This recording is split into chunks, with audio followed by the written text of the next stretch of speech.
옆에 있는 분들하고 한번 인사하겠는데요. 뭐 말을 해도 좋고요, 말을 안 해도 좋고요. 그냥 요즘 사회는 우리 모두가 위로가 필요하대요. 뭐 손잡아줘도 되고 안아줘도 되고 뭐 힘내시라고 말해도 좋고 자유입니다. 한 10분 동안 인사하도록 하겠습니다. 자, 인사하십시오. 10분 정도 막 마음껏 다니면서 막 인사하시고요.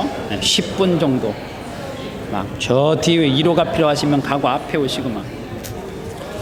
이제 30초도 안 지났습니다. 계속 하세요, 빨리.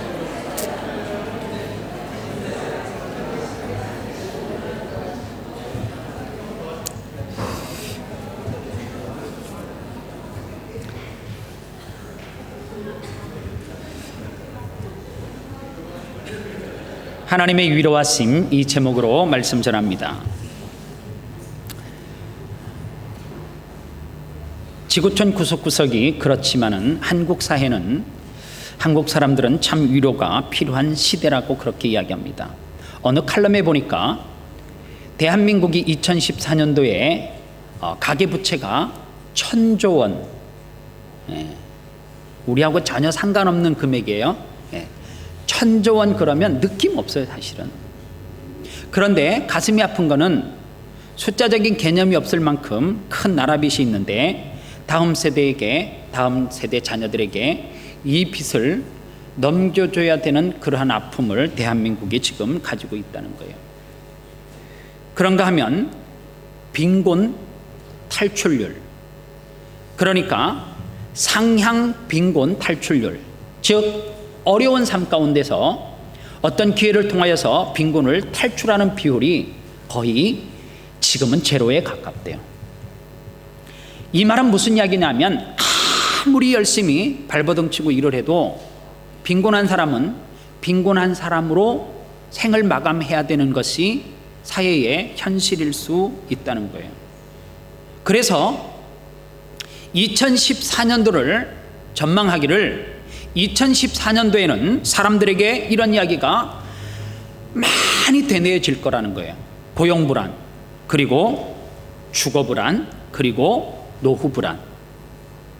사실 이 이야기는 여기에 살고 있는 저와 여러분들도 거의 비슷하게 안고 있는 문제예요. 그래서 2014년도에는 적어도 대한민국만큼은 전망 있는 산업 중에 하나가 위로 산업이래요. 돈을 주고 내가 위로를 받기를 원하는 거예요. 여러분들 그거 아십니까? 너무너무 외로운 할머니 할아버지가 나에게 1시간 이야기를 해주면 돈을 100불 준다고. 이게 웃을 이야기가 아니고 진짜 현실에 있는 이야기예요. 나와 1시간만 대화해주면 돈을 주겠다는 거예요. 뭐가 필요한 거예요? 말할 상대, 그리고 위로를 받을 대상이 이 시대 가운데 필요하다는 거예요. 주거불안, 고용불안, 누구나 안고 있는 이야기입니다. 그래서 예수 믿는 사람들이 좀 누군가로부터 위로를 받고 그 위로가 흘러갔으면 좋겠다라는 생각을 해요. 그래서 여러분들, 누가 위로를 최고 잘하시는가? 여러분들 오늘 말씀 듣고 위로가 안 돼. 그래서 집사님, 노래방 갑시다. 노래방. 그러지 마세요. 노래방도 일종의 위로 산업이에요. 어떻게 보면 1246번 눌러. 뭔 또 이 시대에 콩밭을 매겠다고 또 뭐 구성지게 콩방막 사지를 줄이를 들면서.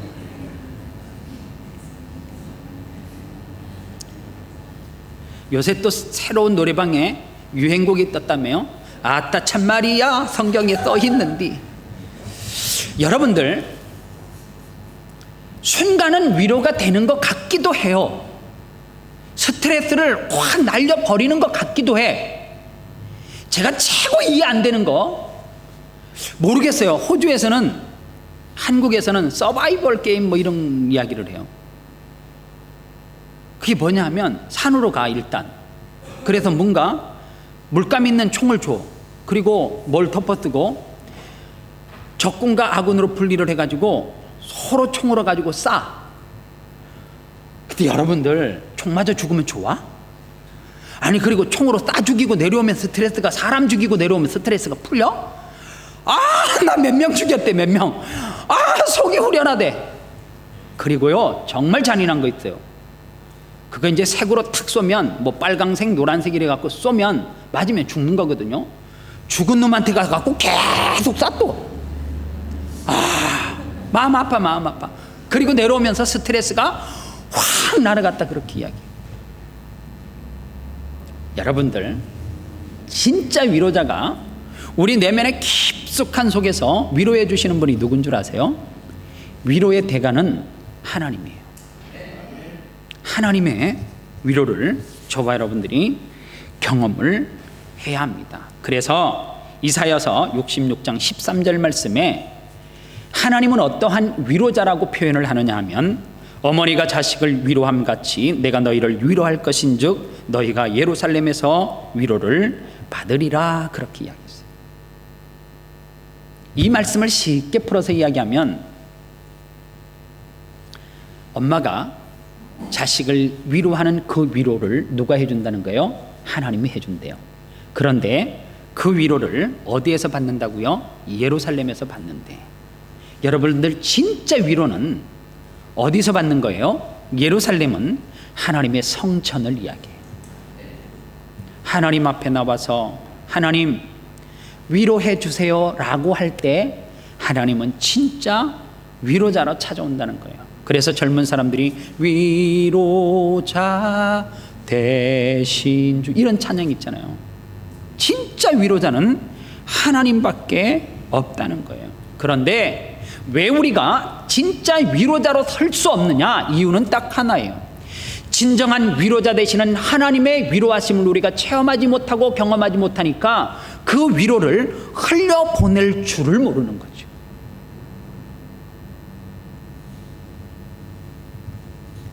오늘 우리가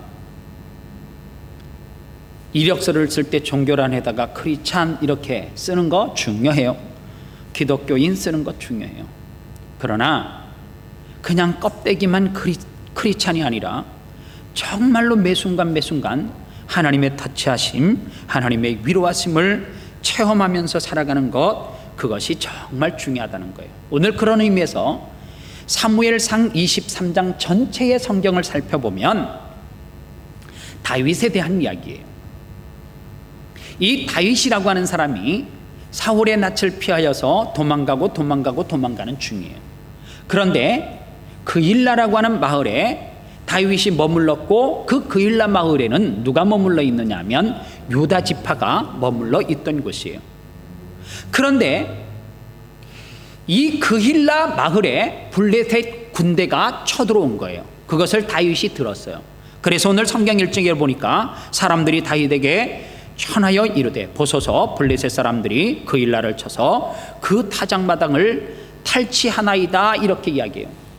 이 이야기를 들었던 다윗이 그일라로 급히 가서 블레셋 군대를 물리쳐요. 그일라 마을 사람들에게 있어서 다윗은 뭐예요? 생명의 은인이죠. 그런데 그일라 마을에서 다윗이 전쟁을 했다라고 하는 소식을 누가 듣냐면 사울이 들어요. 사울은 지금 어떤 상황이냐면 이유 없어요. 그냥 다윗을 죽여야 돼. 그냥 죽이고 싶은 거야. 그래서 그 뿌리를 찾아 올라가 보니까 다윗이 사울에게 실수한 것은, 그것이 실수인지는 모르겠지만 골리앗을 죽였다라고 하는 이유밖에 없어. 그리고 돌아왔을 때에 여인들이 이렇게 이야기해요. 이게 문제. 항상 내가 이 성경을 이야기할 때마다 왜 여인들은 저렇게 입이 이렇게 가벼울까? 그냥 적당히 하면 되는데 사울이 왕이거든요. 사울은 천천히요, 다윗은 만만이로다, 막 이러면서 후렴구에서 아마 분명히 이랬을 거예요. 다윗은 만만, 사울은 천, 뭐 계속 이렇게 노래하니까 거슬린 거죠. 근데 중요한 것은 여인들이 그래 했는데 사울은 시험이 들기 시작했다는 거예요. 시험이 드니까 중요한 것은 하나님에게 사로잡히지 못하고 사단이 그 속에 들어가는으로 말미암아 성경은 사울에게 악신이 들어갔다라고 이야기해요. 그때서부터 다윗을 끊임없이 죽이려고 하는데 다윗의 동선을 놓쳐버렸어요. 그런데 글라에서 블레셋과 전쟁을 하고 있다라고 하는 소식을 사울이 듣고 군대를 보내가지고 다윗을 죽이려고 해요. 그러면 그일라 마을 사람들이 해야 될 행동이 뭐예요? 사람이면, 여러분들 사람 아니에요? 똑같이 그일라 백성들처럼 꼽아쳐야 돼요? 여기 있어요, 얘 죽여주세요 이래야 돼요? 아니죠. 사람이면 어떻게 은혜를 입었으면 보호해 줘야 되죠. 그런데 그일라 마을 사람들이 사울에게 꼽아쳤어요. 꼽아쳤다라고 하는 표현이 그러네요. 일러 바쳤어요. 여러분들 여러 가지 상처가 있을 수 있어요. 이 상처는 뭐라고 이야기할 수 있어요? 자기를 배신하는 이 아픔이 다윗에게 찾아왔어요. 여러분들 여러 가지 아픔이 뭐 있을 수 있는데 웬만한 거 이길 수 있습니다. 경제적으로 어려워서 밥을 잘 못 먹는 거 이길 수 있어요. 원하는 직장에 잘 못 들어가는 거 이길 수 있어요. 우리 청년들 이런 스타일의 여자를 좋아하는데 꼭 만나는 사람은 저런 스타일의 이길 수 있어요. 계속 기다리다 보면 꼭 때가 와. 반드시 와. 그리고 나이가 들었는데 장가를 못 가는 사람한테 문제 있다 이렇게 표현하면 안 돼요. 자기의 스타일을 찾고 있다 이렇게 좋게 표현하죠. 여인들이 좀 나이가 들면 제 콧대 아니죠. 뭐 세웠어? 봤어? 아니잖아요. 그 콧대가 높다리면 안 돼요. 그런 분들 대부분이 보면 콧대는 낮아요. 근데 자기의 스타일을 찾고 있는 거지. 자기의 스타일을 못 만났을 뿐이지. 결혼한 분들 다 봐요. 성가대 다 콧대가 높아요. 모르겠어요 왜 높은지, 남편이 세워줬는지 잘 모르겠지만 하여간 여러분들 누가 뭐 하면 전곡을 콕 찔러가지고 그렇게 말하면 안 돼요. 그런데 그 상처가 얼마나 다윗이 컸는 줄 아십니까? 그 배신감에서 오는 그 상처를 다윗이 가슴에 안고 시편 41편을 오늘 집에 가서 꼭 묵상을 해봐요. 사무엘상 23장의 내용에 그일라 마을 사람들이 배신한 그 아픔이 얼마나 다윗의 마음에 사무쳤으면 시편 41편에서 다윗이 거짓말을 말하고 그의 중심에 악을 쌓았다가 나가서는 이를 널리 선포하며 나를 미워하는 자가 다 하나같이 내게 대하여 수군거려 이르기를 악한 벌이 그에게 들었으니 이제 다시 그가 먹고 일어나지 못하리라 하여 아주 저주를 갖다 퍼붓는 내용. 다윗이 그렇게 마음이 아팠다는 거예요. 그런데 왜 사람들이 이렇게 하는가? 이유는 딱 하나예요. 우리는 악한 죄성이 있기 때문에 그래요. 저에게도 악한 죄성이 있고 여기에 있는 우리 모두에게도 악한 죄성이 있기 때문에 우리도 그일라 사람들처럼 그렇게 할 수 있다는 거예요. 그러면 우리가 다윗 입장에 되면 어떻게 하나님 앞에 기도해야 돼요? 상처를 받았어요. 너무너무 상처를 받아가지고 그일라 백성을 죽이고 싶어요. 그럴 때 하나님 앞에 우리가 어떻게 기도해야 돼요? 하나님, 일부 예배 때 그랬어요. 하나님, 그일라 인간들을 내 인생 가운데 하나도 만나지 않게 해주세요. 그렇게 기도해야 된대. 문제는요, 그일라 백성은 내가 될 수도 있고 늘 만나. 피할 수 없어요. 그랬더니 일부 예배에서 눈치가 빠른 애가 피할 수 없으면 즐겨야지요 그러다가 그일라 마을 사람들을 피할 수 없으면 즐겨야 된대. 배신하는 사람을 매일 즐겨야 된대. 그게 불가능하잖아요. 우리가 그럴 때 하나님 앞에 어떤 기도를 해야 되느냐? 하나님, 다윗과 같은 기도를 해야 돼요. 하나님, 수많은 아픔과 상처 가운데 나를 몰고 가는 악한 것들 앞에서 상처받지 않고 하나님 앞에 우뚝 설 수 있는 사람 되게 해달라고 그렇게 기도해야 돼요. 그래서 바울은 고린도후서 4장 8절로 9절 말씀에서 이런 유명한 이야기를, 우리가 사방으로 우겨쌈을 당하여도 쌓이지 아니하고, 세상 사람들은 그 일라 사람처럼 둘러쌀 수 있다는 거예요. 그런데 쌓이지 않는 방법은 딱 하나예요. 하늘이 열려 있다는 거예요. 위로자 되시는 하나님, 하늘문이 열려져 있기 때문에 사방으로 우겨쌈을 당할 때 어디를 봐야 된다는 거예요? 사방을 보면 쌓여서 죽어요. 하늘을 봐야 돼요. 그리고 성경은 계속해서 이렇게 이야기합니다. 답답한 일을 당하여도 낙심하지 아니하며, 박해를 받아도 버림받지 아니하고, 거꾸로 트림을 당하여도 망하지 아니한다고. 여러분들, 거꾸로 트림을 당하여도 절대로 무너지거나 망하지 않는 딱 하나가 있어요. 퀴즈예요. 이 퀴즈 뭐게요? 막 거꾸로 트리려고 쓰러뜨려가지고 짓밟고 별짓을 해도 망하지 않고 다시 일어서는 애가 있어요. 정답? 예? 오뚜기는 그 다음에 하도 오래된 노래라서 가사도 생각이 안 나요. 오뚜기는요, 왜 안 넘어져요? 짓이겨가지고 막 쑤셔 박아도 왜 걔가 다시 일어나?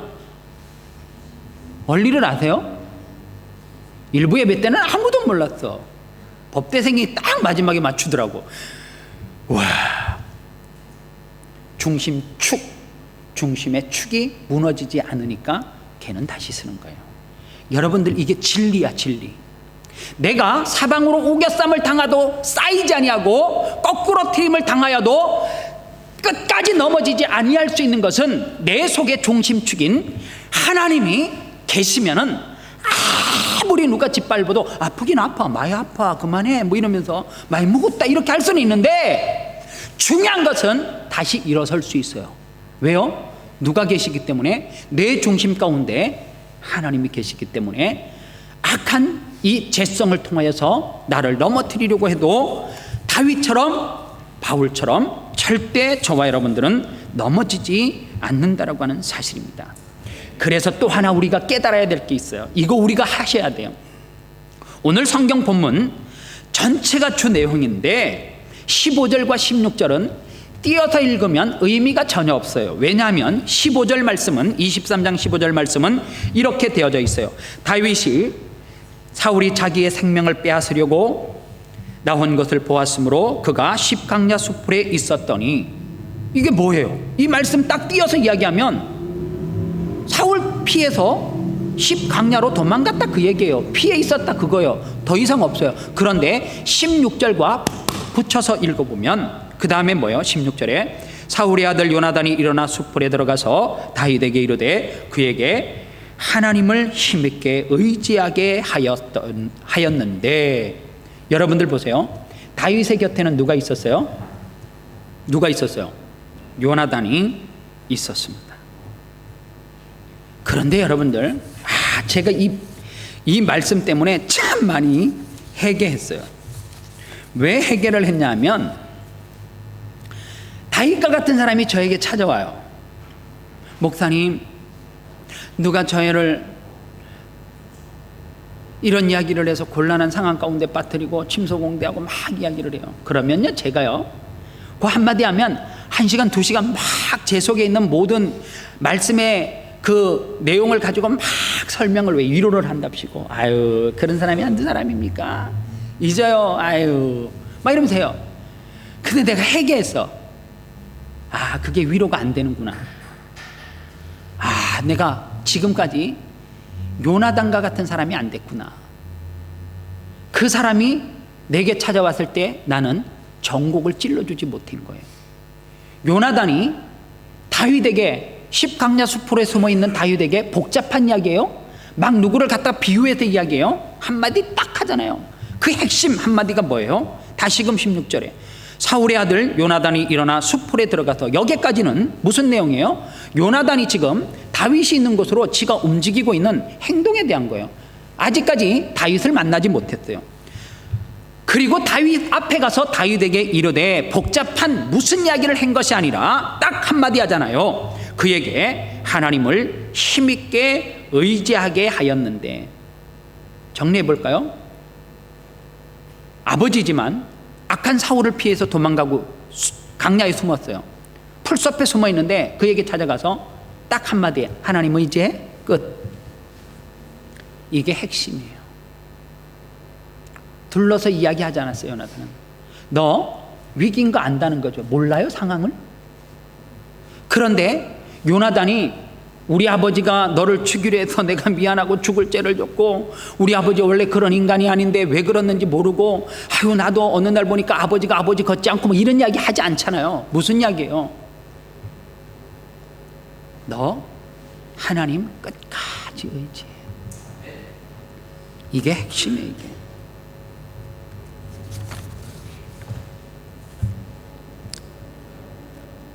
여러분들 한국에 가면 뭐 여행을 가든지 휴가를 가든지 양수리라고 하는 마을 가보셨어요? 양수리? 그 좋은 동네예요. 꽤 뜨는 동네인데 양평 뭐 그쪽. 그런데 우리 교회가 작년에 올해인가요? 영어 캠프 갔다 왔잖아요. 양서 중앙교회. 그래서 내가 일부 예배 때 양수리 이름이 어떻게 생겨졌는지 아냐 그랬더니 애들은 역시 기억력은 좋아. 가봤어요 이래요. 가봤어요. 어딜? 그러니까 두물머리요 이러는 거예요. 사전에 여러분들 지금 보지는 마시고요.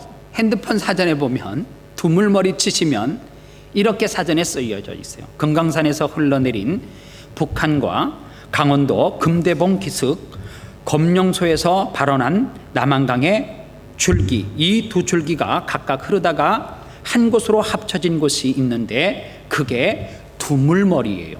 그래서 그 두 물이 합쳐진 지역이 이 양술이라고 하는 이름을 지은, 그 지역에 이름을 지은 유래가 되어졌어요.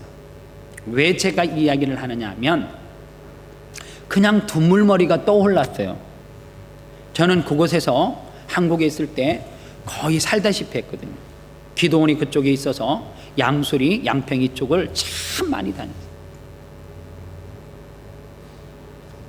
여러분들, 우리가 설 수 있는 것은 하나님의 위로하심도 필요하지만 왜 우리에게 신앙의 동력자를 주셨는 줄 아십니까? 요나단과 같은 사람이 되라고 준 거예요. 하나님 앞에 각자 가지만 하나님의 위로하심을 받아야지만 여러분들 정말로 사방에 오겼담을 당하고 그리고 답답한 일을 만나게 되면 기도 안 돼요. 그럴 때 누가 필요하다는 거예요? 요나단처럼. 그럼에도 불구하고 꼭 하나님 의지에 힘써. 복잡한 말이 아니라 그런 사람이 필요하다는 거예요. 그래서 하나님의 위로하심과 사람의 위로를 통하여서 누구처럼요? 다윗처럼 우뚝 설 수 있다라고 하는 사실입니다. 두물머리 신앙의 대표적인 실패자 누구예요? 사울이에요. 사울을 살펴보면 참 마음이 아파. 왜냐하면 본문 7절과 8절에 보면 다윗과 너무나 대조되는 사울의 모습이 기록되어져 있어요. 7절과 8절에 보면 다윗이 그 일나 온 것을 어떤 사람이 사울에게 알림해 사울이 이르되 하나님이 그를 내 손에 넘기셨도다. 그가 문과 문빗장이 있는 성문에 들어갔더니 갇혔도다. 사울이 모든 백성을 군사로 불러 모으고 그 일나로 내려가서 다윗과 그 사람들을 에워싸려 하였더니, 여기에서 보니까 다윗과 대조되는 사울의 세 가지 슬픈 모습이 기록되어져 있어요. 그것이 첫 번째 뭐냐 하면 하나님께 여쭙는 가정을 사울은 생략했어요. 하나님 어떻게 할까요? 항상 우리가 실패하고 우리가 사울과 같은 인생을 사는 이유는 딱 하나예요. 하나님 어떻게 할까요? 하나님 앞에 여쭙는 것이 너무너무 부족해. 하나님에게 한 번도 묻지 않고 누구에게 물어요? 사람에게 자꾸 물어요. 그러다 보니까 누구처럼요? 사울처럼 실패하는 거예요. 두 번째, 사울의 비극이 뭐냐면 자의적으로 하나님의 뜻을 왜곡하고 있다는 사실이에요. 오늘 성경 7절을 다시 보세요. 다윗이 그 일나에 온 것을 사울에게 알림해 사울이 이르되 하나님이 그를 내 손에 넘기셨도다. 지금 자기가 하고 있는 일이 하나님께서 동의한 일이라고 스스로 자의적으로 말씀을 해석하는 거예요. 아니요. 하나님 앞에 묻지 않는 그 모든 것은 자기의 생각이지. 여러분들, 사람이 어떤 생각에 함몰되면 정말로 하고도 안 했다라고 할 수 있어요. 자꾸만 난 안 했어 그러면 안 한 걸로 된다니까. 무서운 이야기예요. 그렇게 함몰이 된 사람은 왜요? 재성이 있기 때문에 그게 가능해요. 성경을 자의적으로 해석해요. 그런데 그것을 하나님의 뜻이라고 갖다가 사울이 맞추고 그래서 내가 지금 그 일나에 사람을 군사를 보내서 다윗을 죽인다 그렇게 이야기하는 거예요. 제가 지난번에 영하 백인이 살고 있는 마을에 흑인들이 노예로 가 있는 영화에 대해서 이야기한 적이 있죠. 난 지금도 참 영화의 한 대목이지만 그것을 상상하면 가슴이 좀 뭐랄까 미식거려요. 왜냐하면 흑인 부부가 백인 집에서 노예로 살아요. 그런데 어느 날 이 백인 주인이 흑인 부부 부인을 성폭행을 해요. 남편이 그 모습을 보고 막 어떻게 할 수가 없어서 제발 그것만은 안 하면 안 되냐고 그랬더니 그 짓을 하다가 옆에 있는 총을 꺼내가지고 그 흑인 남편을 쏴 죽여요. 그리고 나서 그 일이 끝나고 난 다음에 저녁 이제 식사 시간이 된 거예요. 옷을 다 갈아입고 다 씻고 난 다음에 식탁에 앉아요. 그리고 그 성폭행을 하고 그리고 그 남편을 죽였던 그 백인이 식탁에서 이렇게 기도해요. 하나님, 일용할 양식을 오늘도 풍성하게 주셔서 감사하다. 하나님, 내게 많은 노예들을 주셔서 감사하다. 그 기도를 하는데 너무너무 미식거리는 거예요. 진짜 이게 어쩌면 우리의 모습일 수 있어요. 이게 어쩌면 우리의 모습일 수 있어요.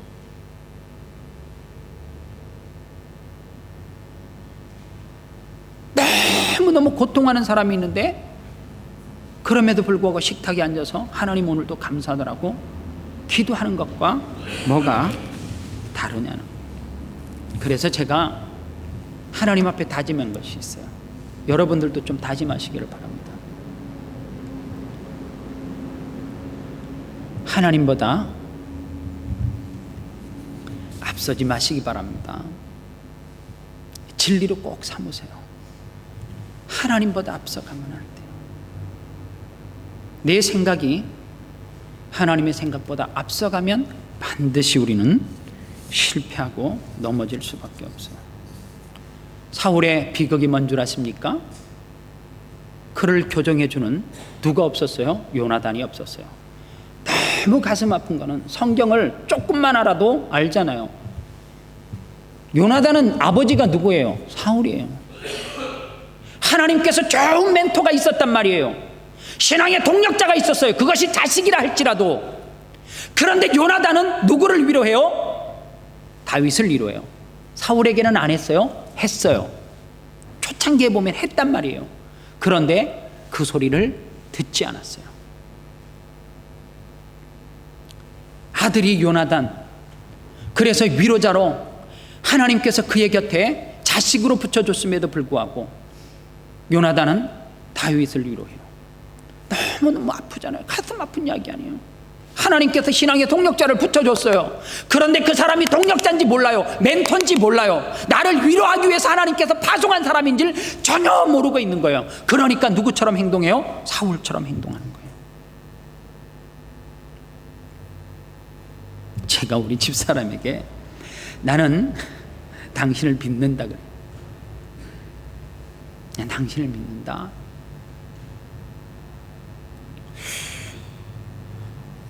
어느 정도 믿냐? 우리 집사람이 새벽 2시에 술집에서 나와도 저는 우리 집사람을 믿어요. 그 늦은 시간까지 그곳에 전도하러 갔다는 것을 믿어요.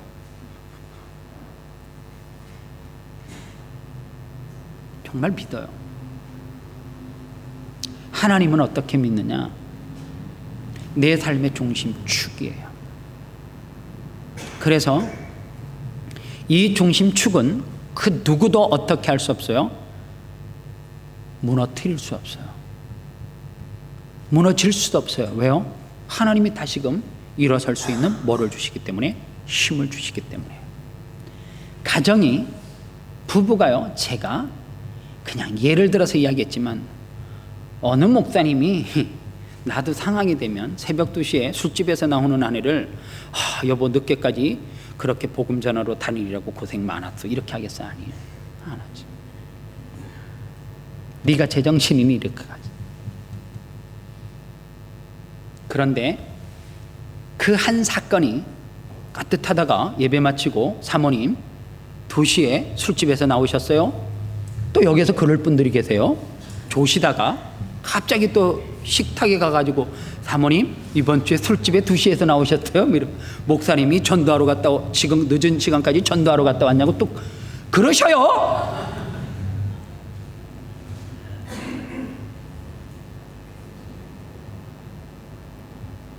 하나님이 내 삶의 중심이면, 내 삶의 중심 가운데 있으면, 내가 앞서지 아니하면 그게 아내가 됐던 누가 됐던 신뢰하고 믿을 수 있다는 거죠.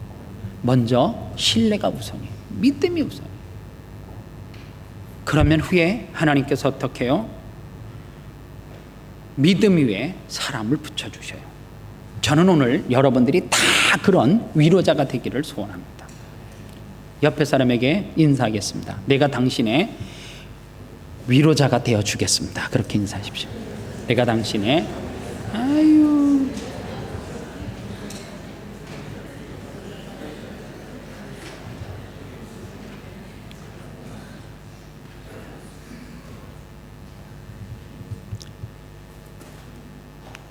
그래서 오늘도 하나님의 위로하심을 마음껏 예배 가운데 체험하시고요. 그리고 그 위로하심을 받았으면 나감과 동시에 어떻게 해요? 누군가를 격려해주고 두드려줄 수 있는 저와 여러분들 되시기를 바랍니다. 찬양하겠습니다. 오늘 제가 설교 일찍 마쳤잖아요. 찬양팀이 요새 노래를 안 하니까 악보도 안 갖다 주고요. 그러나 이 찬양은 찬송가에 있습니다. 620장 여기에 모인 우리 주의 은총을 받을 자들입니다. 안주해 주세요.